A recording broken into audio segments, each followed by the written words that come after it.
Hello everyone, म अहिले माथि टेरेस आएको छु है। म अघि नै आएको टेरेसमा 1 बजेदेखि नै। अहिले हेर्दा चाहिँ 3:30 4 हुन आँटिसक्यो हैन। म किन आएको भन्दाखेरि चाहिँ रिल्स भिडियो बनाउनु आएको। घरमा पनि बस्नु अल्छी लागेर अनि आफूले पनि टाइम पास हुन्छ भनेर एकछिन माथि आएको नि त। माथि टेरेस यस्तो हावा खाँदै हैन। भ्यूजहरु राम्रो राम्रो हुन्छ यतिखेर। हो त्यसले गर्दाखेरि एकदम रेडी सेडी भएर चटाक चिटिक भएर रिल्स भिडियो बनाउनु आएको। अनि म तपाईहरुलाई एउटा चिज देखाउँछु ल। यो हो तपाईहरुको एउटा चिज है। यो के हो भन्दाखेरि चाहिँ रिल्स भिडियो स्ट्यान्ड हो है। अनि यो जुन चाहिँ माथि म तपाईहरुलाई इन्ट्रोड्युस गराउँदैछु यसको।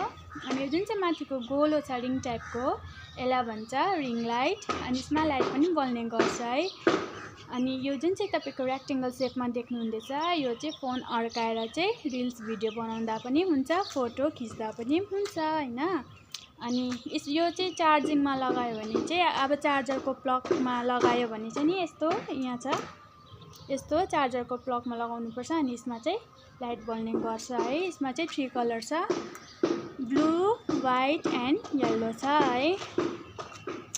अनि यो जुन चाहिँ मुनिको स्ट्यान्ड छ यो 3टा खुट्टा, यो 3टा खुट्टा चाहिँ मजाले बसाउनु पर्छ है। अनि यो रिङ लाइट र यो हामीले जोड्दाखेरि चाहिँ बी होसियार एन्ड केयरफुल भएर जोगाउनु पर्छ। अन्डा जस्तो हामीले जोगाउँछ त्यसरी नै जोगाएर यो चलाउनु पर्छ। अब यसमा तातो तातो रिसले जोड्यो भने चाहिँ सबै बर्बाद हुन्छ हैन। यो चाहिँ मैले जस्ट किनेको 4-5 डेज भयो। अनि यो मैले चाहिँ हङकङ मार्केटबाट लिएर आएको थियो है।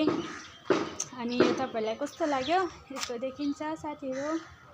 अनि यसलाई हामी जहाँ पनि बोकेर जाँदाखेरि पनि हामीले लानु सक्छ सजिलो पाराले। यसलाई खोल्नु पनि सक्छ है। खोल्नेहरु पुरा दिएको छ तर त्यसमा अलिक कन्फ्युज हुन्छ, अलिक साह्रो नै पर्छ जोड्नु है। अनि म धेरै ह्याप्पी छु यो मेरो साथी आएर।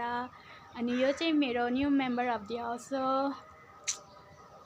इसमें तो मेरा तो जान बस्ता है। तपाईहरुलाई कस्तो लाग्यो यो रिङ लाइट कमेन्टहरु गरिदिनुहोस्। Bye bye.